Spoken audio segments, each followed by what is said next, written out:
TWP Movies here, back with a spoiler talk for Spider-Man Brand New Day.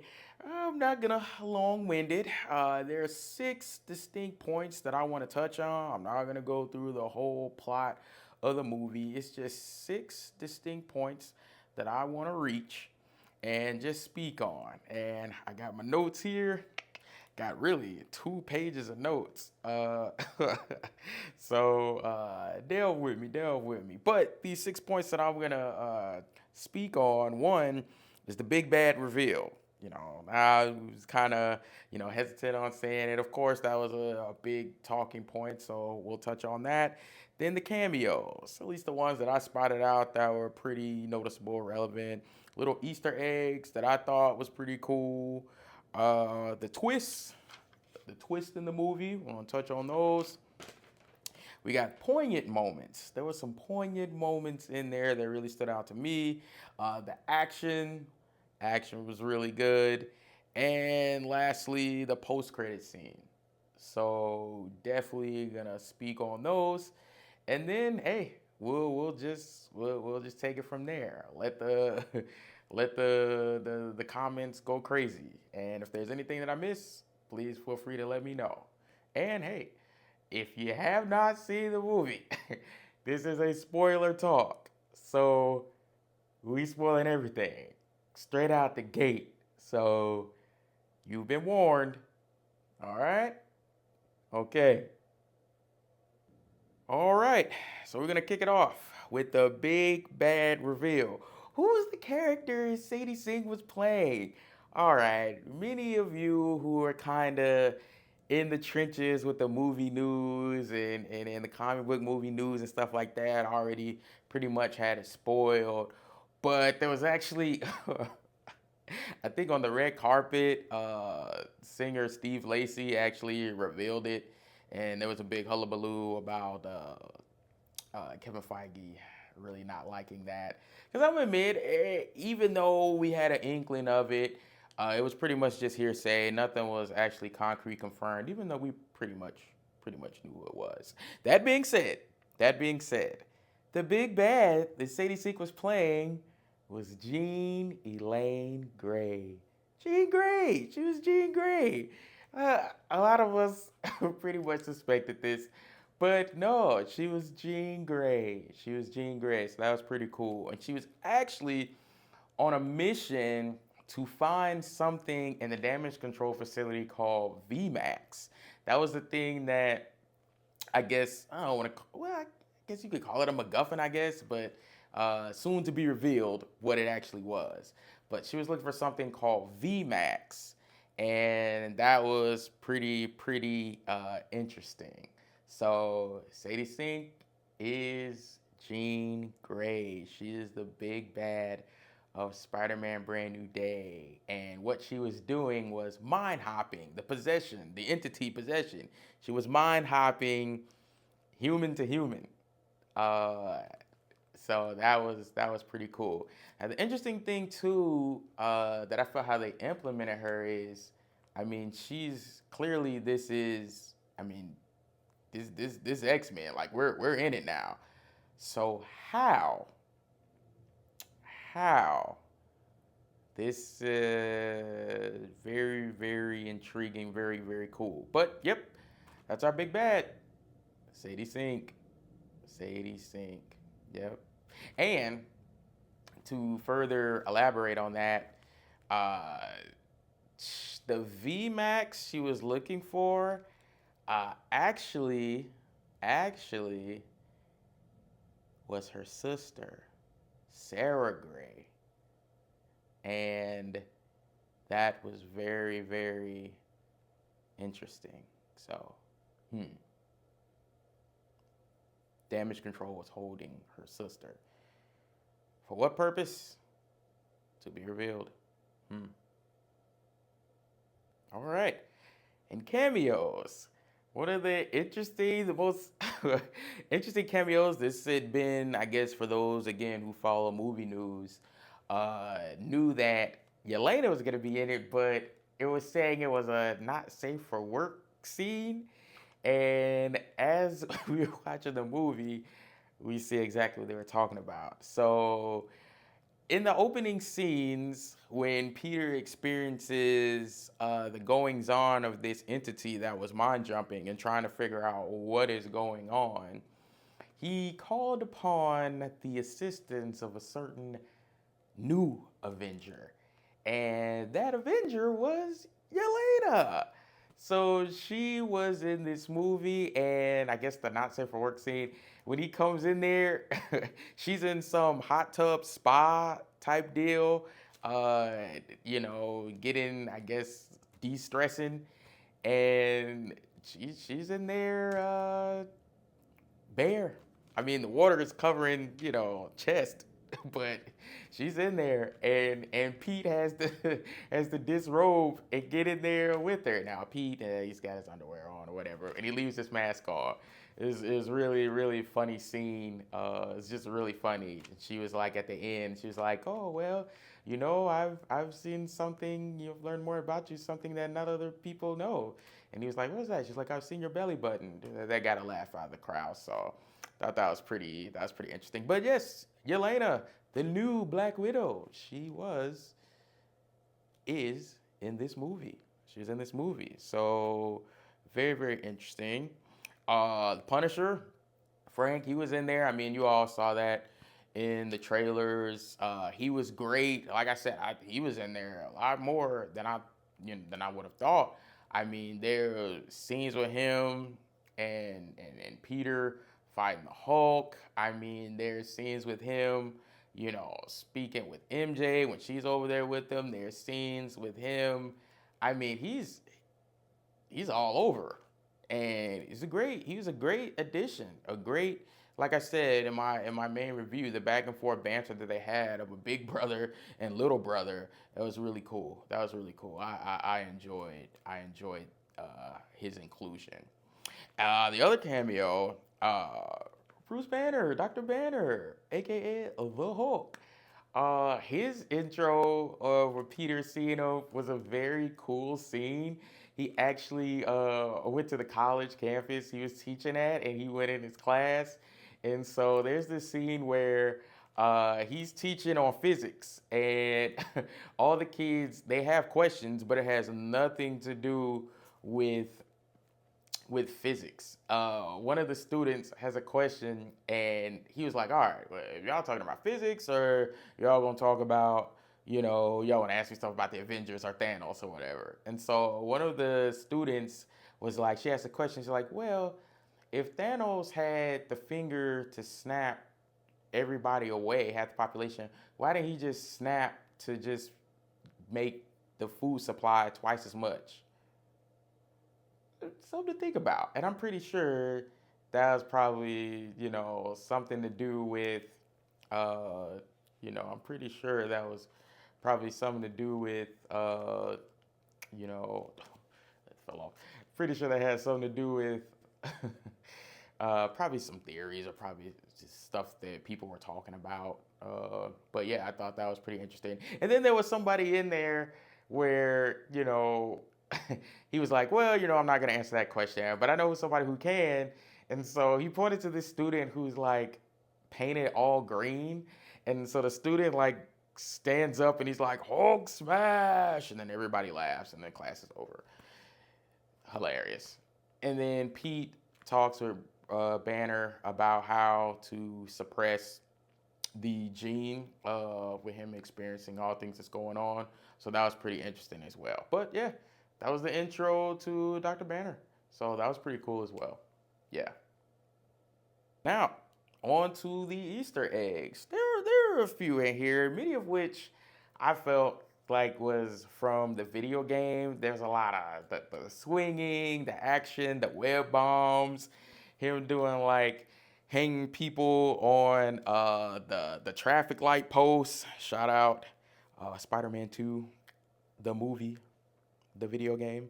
And there are probably other games that did that. But Spider-Man 2, the movie, the video game, really introduced us to an actual open world Spider-Man. And that was a very cool thing that I remember you were able to do, was hang people on through webbing on the traffic light post. So that was pretty cool. So all the little moves, the bouncing, the motion, the all that stuff, just the scenery, definitely, like I said, reminiscent of the Spider-Man video game.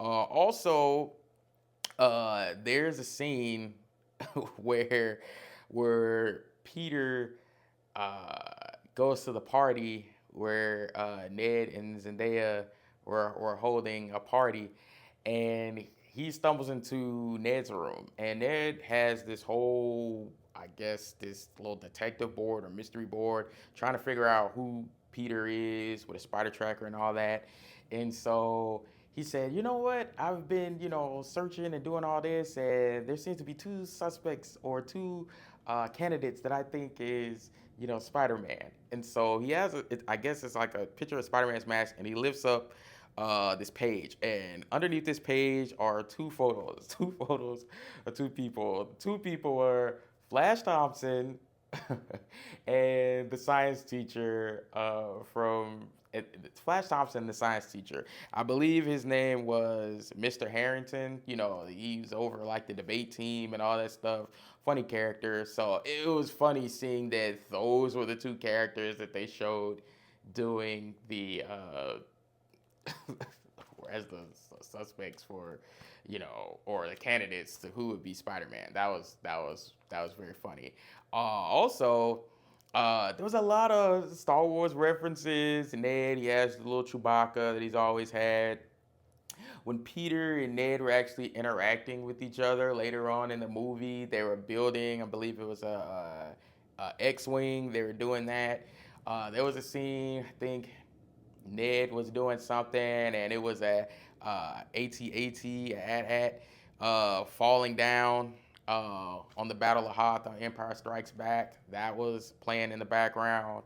Saw one of the scenes. There was a PlayStation 5 in there. I mean, obviously Sony Spider-Man the video game, Sony, it's Sony Pictures, so makes sense. So yeah, that was pretty cool. That was pretty interesting. But yeah, those are all the Easter eggs. I'm pretty sure I missed some, but those are all the ones that stood out to me. Yep. All right. And that brings us to our next point. Our next point is the twist. The twist in the movie. There were a few. There were a few. Really wouldn't say that. I mean, I guess you can say for those who didn't know that the masked person was Jean Grey. For those, I wouldn't even say that was a twist. More of a revelation, I guess. I guess for those who didn't know or didn't have an inkling of it. But yeah, that was pretty interesting. But one of a definite twist, the first twist at least that stood out to me was there was a scene where Peter just kind of, I guess, got his went through his metamorphosis, and so he he like blows up a web bomb, and he's out there in the street. And so while he's out there in the street, he stumbles upon a person, and this person has been mind jumped. And they're saying, "Oh, well, I know you're Peter Parker, and you need to watch out for MJ." So at that point, Peter's like, "Oh man, this is I don't know what's going on." So he's like, I need to stop you before you can reach MJ." So he goes on this. I guess it's like it's a race to get to MJ before this entity does. Another thing that was kind of distinctive to the video game, even if not the recent video games, but I'm pretty sure there is. There's always like a race element. Can you race? Can you find or get to this point before this other thing happens? So that was pretty cool.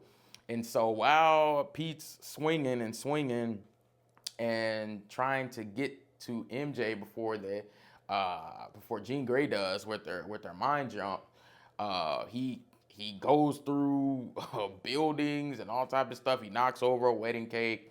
He does all that up until the point where he ends up attaching himself to a helicopter. On the helicopter, he's able to keep Jean Grey in the mind of this helicopter pilot, stayed on this crane, just like locked in place. Cool. So he's like, cool, you're not gonna get him. He figured out that he did a little tracking analysis and figured out that her jump radius from one person to another had a limit of about 33 feet. So once he had her high up on the crane, he felt like, hey, he was good. Let me go get MJ, make sure we're fine. So he does that. He gets MJ and he brings her on top of this roof. Now, as he's doing this, he's talking to her and she's speaking to him, and it seems like, oh man, like she's trying to put pieces together to figure out, hey, why is it that you were here helping me out at this time, and then you were also here helping me out at this time, and then you were also here helping me out this time? Once cool, twice coincidence, but these multiple times, you know us somehow. And so as she was saying this and revealing this, it seemed like, Peter was kind of holding back, but kind of wanting his best to, let her know that, hey, you do know me. And so there's a moment, shout out to a callback from OG Spider-Man from 2002, where, well, he was upside down when that happened. But she pulls his mask up, she kisses him, and he thinks that's MJ, and he thinks, hey, we're back at it. Twist one was not MJ. It was Sadie Sink. She got into MJ. She got into MJ. And at first I was wondering, how was that possible? But then when I thought about it, she was actually in a vehicle close to MJ, wherever MJ was. She was in a vehicle close to her. But then again, if her jump radius was 33 feet and they were on top of a building, I don't know. That was interesting. Like, how was she able to jump off and get onto somebody? Did she jump off a bird to get out of the helicopter? I don't know. That was pretty interesting. But that was kind of a distinct twist. The second twist was near the end of the movie, near the end where him and Frank do, I guess the first part of them, with Hulk getting Sadie Sink and, Jean Grey, making sure that was fine. Peter comes back to where MJ was to find that he left the note, and MJ read it. The note that he had been saving for 4 years that he never gave to her. He left that note, and she read it. And there was a very heartfelt and heartbreaking moment, in a sense, where she was like, hey, whoever this girl was, I know she had to be great. I know, you say it's me, but I don't remember anything about you. And Pete, he put his heart out there, man. He was like, yeah, I love you. But she was like, yeah, I don't really feel that way. How can I say that I love you? I don't even know you. And she was referencing the spell. Is this a spell that, happened? Whatever. I still just can't. She just couldn't put the pieces together. Really very, very heartfelt and touching, man. Dang, I was not expecting that. I know there was probably some that probably touched some people there. Yeah. So those were the two big twists. The first twist, that MJ at a certain point had been mind jumped by Jean Grey, and Peter wasn't the wiser. And the second was that the note got left and MJ read it. Oh, also, the first mind jump, when she mind jumped MJ, she was trying to hurt Pete, so she was attempted. She fell off the roof. Shout out Pete. He did his, Amazing Spider-Man 2 redemption or No Way Home type arc. Saved MJ from falling on the ground. At that point, that's when the mind jump ended, and he was able to actually get a visual on Sadie Sink well, her character, Jean Grey. But yeah, that was very interesting. That was very interesting. Yeah. All right, this brings us to our poignant moments. Some of those poignant moments were definitely in my twist portion for sure. Definitely with the twist, that was one of the poignant moments. But even more so, so after Jean is defeated the first time, and Peter comes back where MJ is reading the note, uh, she's just like, "Hey man, I don't remember you. Sorry. I just, I, I just don't see. She doesn't see it." And as she is leaving, she's like, "Yeah." She comes back and is like, "Yeah, I don't have my phone. Can you take me home?" And Peter's like, "Yeah." So he swings her back home. It's a silent swing. Nobody says anything to anybody. It's very sad,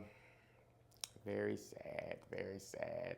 But after he drops her off, he's just standing there, and she's going by the door. She looks back and she asks him, it's like, "Hey, would you like to come up and see Ned?" And he was like, "You know what? I really like that." So he goes up there, and Zendaya goes in there first, or MJ goes in there first, and Ned's like, "Oh, my Spidey tracker, it's saying Spider-Man's nearby. Spider-Man's nearby." And so Pete walks in Spider-Man suit. He walks in, and he's like, "Oh yeah." He's like, "Yeah, I'm right here." And Ned loses it. He's like, "Man, what?" So what ends up happening is, and this is a very beautiful moment in the movie, they actually spend some time building Legos, like like being silly, using like silly voices and stuff like that, little movie references. And it's really all three of them hanging out. MJ's on the couch doing something, which I'll say later. And then Ned and Pete, they're just going back and forth. Well, Ned and Spider-Man, he doesn't know he's Peter, but Ned and Spider-Man, they're going back and forth, just asking them questions and just funny questions and stuff like that. It was very good, wholesome, and heartfelt, considering all the things that had happened before. You actually get a breather. You actually get to have a real moment out of the hustle and bustle, the fighting, all that stuff that Pete's going through. This is the most wholesome moment through the whole movie. It's really, really beautiful. Just really, really beautiful. And as they're talking, Ned goes to order some food, and so he gets up to get the food. He's like, "Oh yeah, well yeah, I ordered this much because we have a guest. Peter's here." So, well, I keep saying Peter. He doesn't know it's Peter. So Spider-Man's here. So he gets up and gets the uh, gets up and gets the food. And while he's doing that, he talks to MJ, and MJ's like, "Yeah, having read the note, you should let Ned know who you are. He can take it. He can take it. It'll be okay." And Pete, he mulls it over, but he's just like, maybe.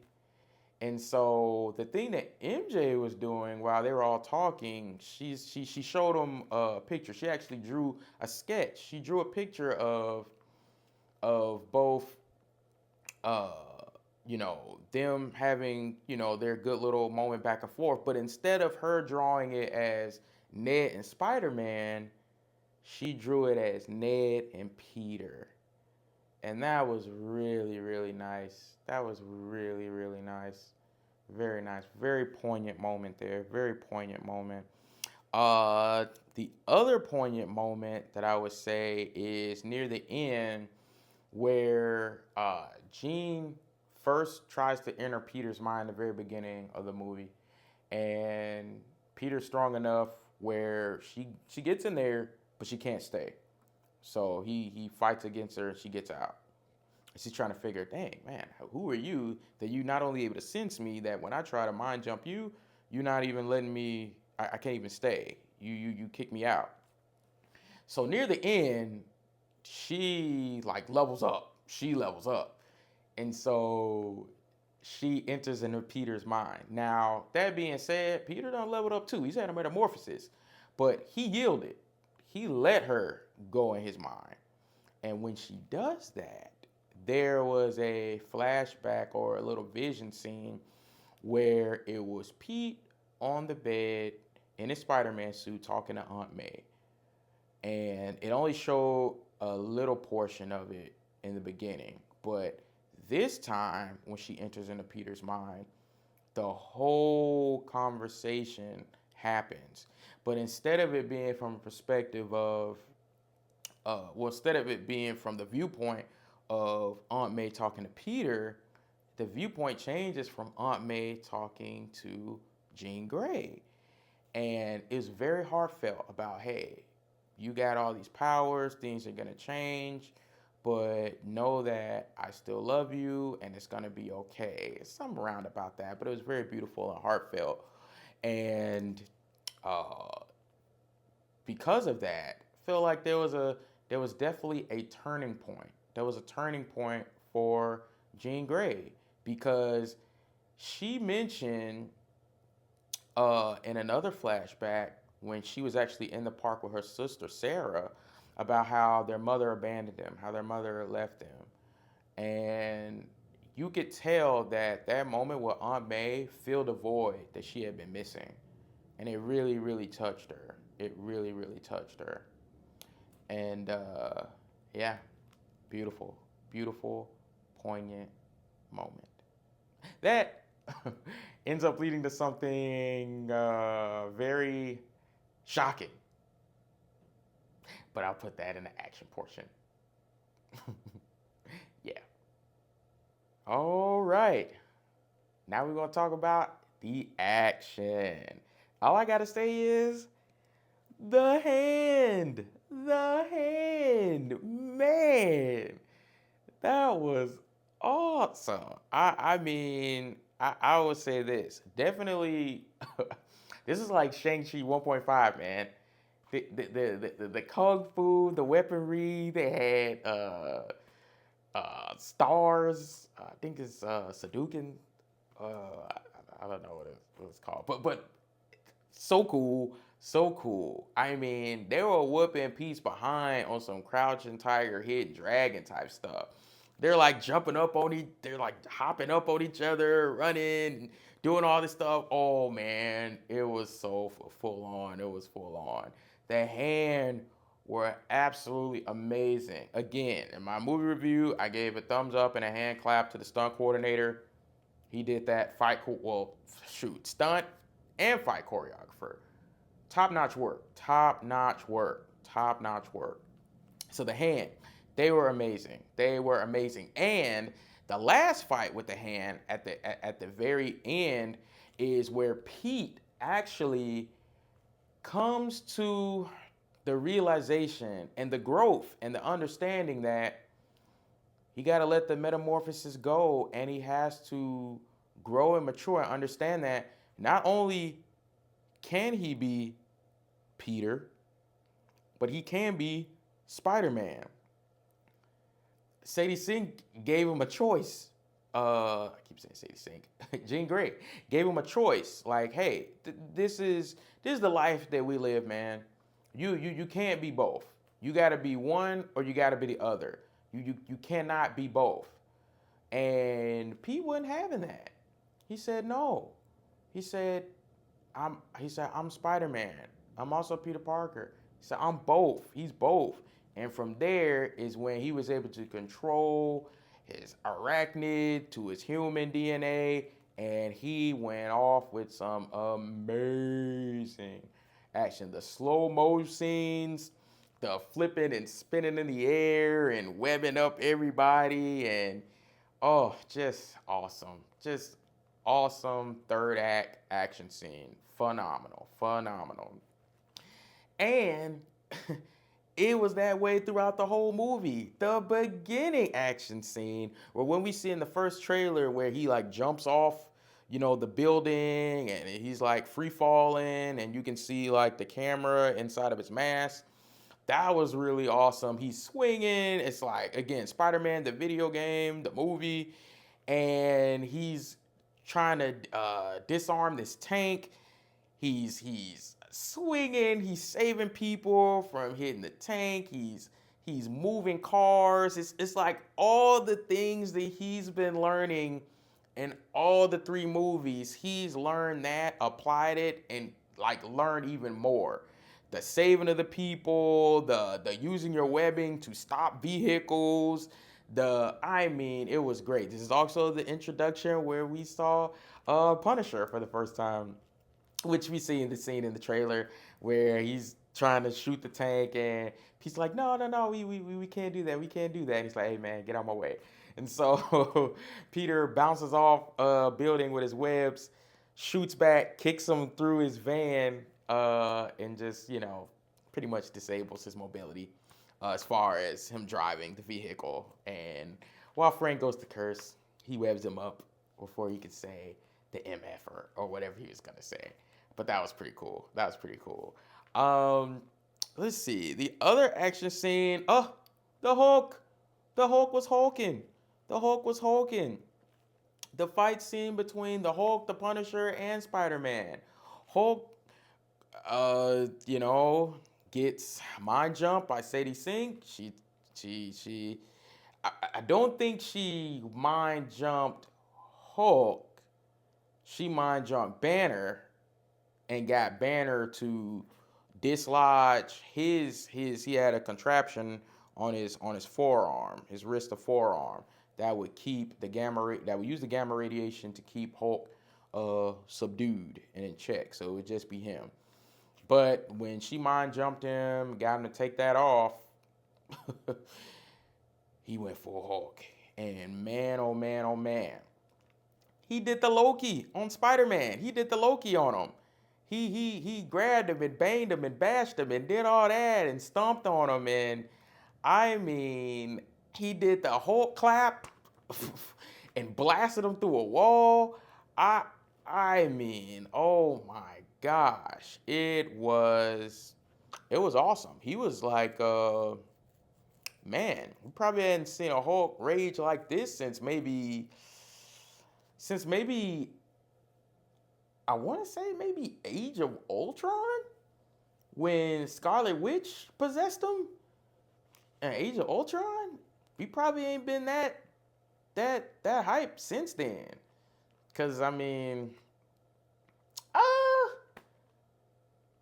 Ragnarok, but Ragnarok was a little, I don't know, maybe Ragnarok. Okay, maybe Ragnarok. He did go hard in Ragnarok, but I don't know. Maybe Age of Ultron. We'll see. I have to, yeah. Let's see. What other action scene? Oh, yes. The final big boss fight with Sadie Sink. So they are putting her through the ringer, the same test that they put through her sister in this room where they got her locked to a chair, and they're running these little mind waves and just running tests to involuntarily have her mind jump back and forth as they're running scans of her mind to see if they can do something to replicate that. This is also a revelationary point where her trying to find this thing called VMAX comes into play. At one point, again, they're putting her through the ringer, and she does this. She puts her head back, and as she puts her head back, she looks up and sees a ventilation system. And the ventilation system says Vent Max, but the word vent was like on a piece of tape, and it was like peeled off, where all you can see was VMAX. So that was what her sister was, I guess, the last idea or thing she could have brought to her was VMAX, because that was probably her last image before she succumbed to the rigorous testing they were putting her through. It was too much. So when that happened, oh, she went Super Saiyan redhead, man. She went Super Saiyan redhead. She she was able to mind jump into the control room where they were running the experiment apparatus, and she let off a mental blast that was reminiscent to what Wanda did on WandaVision, where she made the whole town underneath, the whole little spell or little dome that she was doing. She did like some type of mental blast, and it was like they said about 1,000 kilometer radius. And another content creator, he made a great point. It was like, hey, I've seen this done twice before, and I know who did it. And for him to do that he's definitely one of the most powerful to do it. So for her to do that, I mean, that says something. And I mean, Jean Grey she's a level. I don't think she's an Omega level mutant, but I mean, she might be. I think when she's Phoenix level, she's like Omega level. But the thing he was talking about was using the mind to freeze people. That's what happened. And about 1,000 kilometer, area, the whole city, everybody that was in that radius froze. This is one of the first things from the 1999, was it 1999 or was it 2000? Or the 2000 X-Men movie. That's one of the first things Professor X did. He froze people. He froze them. So, Professor X, we know about Professor X. I mean, hey.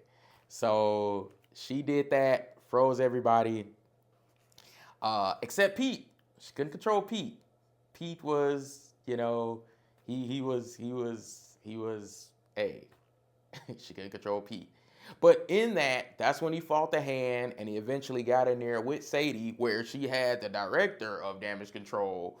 Like, he got switched into the chair that she was in, and she had like these shards of glass pointed at his face, kind of like how the little I think his name was Proxima Max or whatever the person name was on Avengers Infinity War that had Doctor Strange hemmed up with all those other little spiky things on his face. That kind of reminded me of that scene. That reminded me of that scene. But she was about to have those glasses, those pieces of glass, those big shards of glass, like pop right into him. And at that point, that was when she mind jumped Pete, and they had that moment. They had that poignant moment that I spoke of before.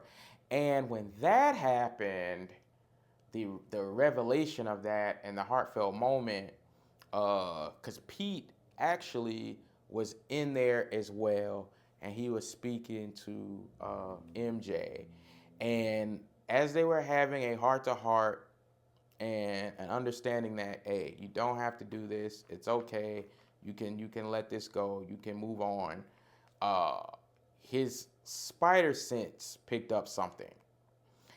See, back in the city, Frank had him a little sniper kit, and he found a vantage point on a roof where he lined up a shot to completely take out Jean Grey. And this is what he said he was gonna do anyway. He's like, hey man, look, if I gotta handle it my way, she getting taken out. So that's what he was gonna do. So what ended up happening was, while they were both in each other's mind to a point, Pete picked up a shot from Frank, or from the Punisher that he shot. And before it could hit Jean Grey, he snapped out of his mind, and he moved Jean out the way, and he took the bullet. I mean, he took it in the back. I don't know specifically where, but he took it, man. And he was critical. He was critical condition. So that was a pretty, wow. I think people saw that. It was like, dang, man. He took that bullet, man. And that actually, he told Jean to go, get out of here, all that stuff. And she left while uh, you know, they had to come get Pete. Frank brought Pete to the hospital, and yeah, that was the end of that scene for sure. And all right, that brings us to the ending and the post-credit scene. So, picking up back off of the action, Pete takes the bullet and he's in the hospital in critical condition. And so, you know, hey, it was looking touch and go there. But, I mean, come on, it's Spider-Man. So he's in the hospital, banged up, his mask is off, everything, and there's somebody snoring in the background, and the camera turns, and it's Frank. He's in there with Pete, and he's there waiting for him to awake. Now, before then, again with the new form powers of Jean, she actually used her mind jump to help Pete nurse himself back to health, to like give him the strength to breathe and do all that. That was pretty cool. That was pretty cool. But Pete comes to, and while he comes to, during that time of him being down in the hospital, there are news reports and stuff saying Spider-Man's in critical condition. You got Ned and MJ looking at it. They're very concerned and things of that nature. I mean, because they just, had a moment with Spidey, MJ especially, and of course Ned with that heart-to-heart friend thing that they had going on. But so there are people outside the hospital. They're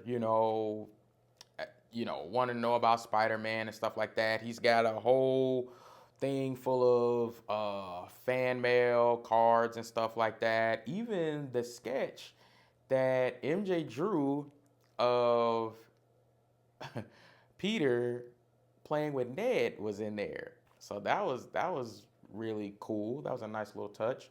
But Pete comes to, he has a conversation with Frank, and they joke back and forth. Frank says, "Look, man, in all my years, I never seen somebody do something so brave. That was beautiful. You're a good kid." And it appears that Frank might have shed some tears. And Frank's like, "Nah, man, I ain't cry, man." And then Pete's like, "Man, I can't believe I see you cry." And so they had a good little back and forth for things of that nature. That was really cool. And so Pete says, he's like, "Man, I mean, how am I gonna get out of here?" He's like, "Hey, you don't have to worry about the mask." He's like, "Hey, they had to split the suit open, but you're good. You're good." He's like, "But when you feel like getting up out of here, I have an idea." So it cuts to Peter in regular civilian clothes walking straight out of the hospital into all the people that they've kind of walled off with all their Spider-Man gear on, wishing Spider the best, Spidey the best, and all that stuff. And then all of a sudden, there's a big roar, a few seconds after Pete, is walking out just as a regular civilian. He's, kind of walking towards the crowd. And then all of a sudden, there's a big roar, and people are like pointing up. They're pointing up. And so in the hospital bed that he was at, there's Frank wearing a Spider-Man mask and I guess some of the arms of the suit too. And he's like, yeah, he's like moving his hands, he's doing like thumbs up, and like they cut to him inside the hospital room. He's like, "Roar!" He's like, I guess it's like him roaring and stuff like that. Really funny, really funny. That was the switcheroo. And so Pete's, he's out there, and that's how it goes. They kept it going. Nobody knows who he is, and he's out there. And so now he's talking with the wolf, the cop, aka his version of Commissioner Gordon in a way. And she's telling him, "Hey, good to have you back," and things like that. "I'm glad you're feeling better. I'm glad you're doing better. Take your time." And there's even like a robbery that happens. She's like, "Hey, we can handle a robbery. Go ahead, get your rest. We'll be fine."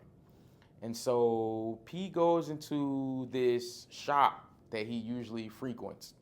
A shop that earlier in the movie, Ned came in and got some Heinekens for the party that he went to later, that Peter also joined in and seen them at. So Ned is there already. Now we're back in the present moment. Ned is in the shop and he's just sitting down. He's looking over some things and, he's laughing at some things, watching some stuff.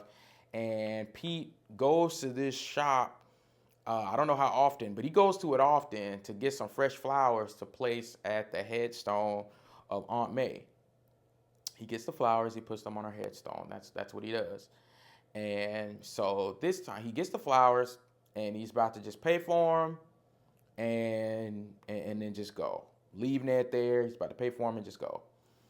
But this time it appears like, hey, there's a callback to when MJ says, hey, you should let him know he can take it. But you should let him know who you are. So instead of Pete buying the flowers and just leaving, he gets the flowers. He doesn't leave. He goes towards Ned and he introduces himself. He says, hey, nice to meet you. And he's like, oh yeah, he's like, my name is Peter. He's like, oh yeah, you're the guy from the party or something like that. And so he goes in to I guess dap him up. And as he goes in to dap him up, he does their secret handshake or their special handshake. And it was a beautiful moment. They do the slide, all that extra stuff that they do. He does it. He does. Both of them do it. They're in sync, back like they never left. And at that point, Ned's eyes open and he says, Peter. And the screen cuts to black. So, hey, Ned knows. And one of my friends, he was actually saying, how is it that Ned, who's just a friend, they do a handshake and Ned remembers, but somebody who's actually his girlfriend, MJ, she's having a hard time. And my theory is maybe you got to get her to love you all over again. That's what I'm thinking. And I think when they do Spider-Man 5, there'll definitely be a 5. There'll be some way where he'll have to win her heart back. And when they kiss truly, I think that will bring all the memories back. But I think that's what's going to have to happen. Something around that nature is what's going to have to happen for this spell to be broken, at least on them. That just my opinion, just my thoughts. And the post-credit scene. So there was no mid-credit scene, but there's a post-credit scene all the way after, all the credits, of course. And so what it shows is there's the Spidey tracker. So the Spidey tracker is showing Spider-Man in New York City. It's showing that, and as it's showing it, it expands out.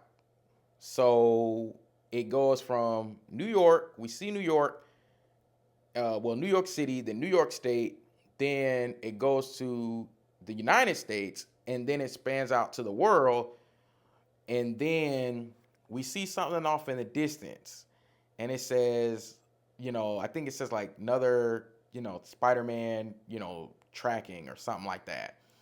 And so it spans out into space, and the signal is coming, it goes all the way to like a star on the right side of space, and it says, oh, new Spider-Man or something track, and then the screen blacks and it says Peter will return. Now my thought of that is it could be the symbiote, aka Venom.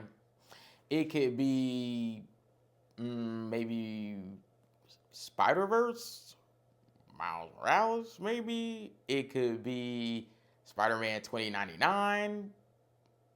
Or it could be, uh, shoot, it could be the Andrew Garfield Spider-Man. It could be the Tobey Maguire Spider-Man on a different Earth. Just a different Spider-Man, a different Earth. But I think that what they're trying to do is I think they did mention they're trying to do Black Symbiote Spider-Man for the next movie. I think. I'm not sure. Don't quote me on that. But I think I heard that somewhere. So only thing I could think of is, all right, maybe it's a Spider-Man on a different Earth, knowing this is Earth 616, or it could be the symbiote, or maybe it's Spider-Man 2099, or maybe it's just a reference to Spider-Verse, Into the Spider-Verse, Across the Spider-Verse, Beyond the Spider-Verse. Maybe it's just a reference to that. So I thought that was pretty cool. But yeah, there's all my thoughts on this spoiler talk video for Spider-Man Brand New Day. If I missed anything, let me know. I know I probably did. The movie was long, chock full of great stuff. But by all means, I hope you enjoyed. And hey, man, let's be make it a part of the conversation. Hey, great movie. And I'm actually gonna go see it again. I'm gonna see it again. So nice, gotta see it twice. All right, enjoy.